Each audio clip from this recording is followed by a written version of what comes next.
uzofika isikhathi sokujabula.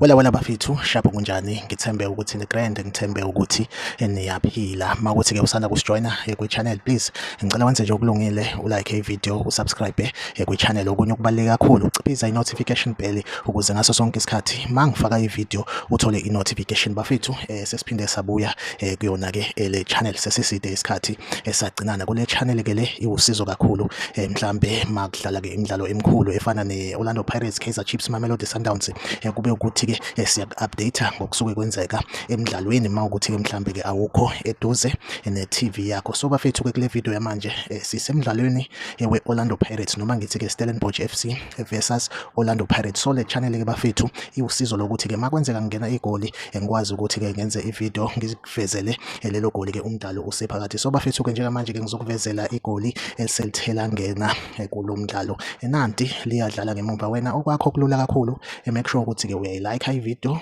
uyasubscribe kwi channel uciphiza i-notification bell ukuze ungaphuthwa ke ngisho eyodwa i-video engiyipostayo kule channel bafethu. Ngithembe ukuthi ke igoli esenilibonile kanti futhi ke mangena futhi elinye igoli ngizophinde ke futhi ke ngizokwenza i-video ngizokuvezela lelo goli. Make sure ukuthi ke uyayilike i-video uyasubscribe kwi channel bafethu. Ngicizelele ukulike i-video kuwusizo kakhulu. Damo i-video inama likes amaningi ingalesikhathi i-video irecommendeka ku YouTube, so abantu bayibona kakhulu noma ngithi ke ivela kakhulu leyo video kubantu abasebenzisa YouTube. So lokho kuyayilekelela i-video ukuthi ithole ama views athi xaxa. So mina njengo driver wale channel lokho kuyangiholisa. So make sure ukuthi ke uyayilike i-video bafethu wahlangabezana kwe video elandelayo emakwenzeka kungena igoli. Okwamanje ngivumele ngithi ke nje bye bye.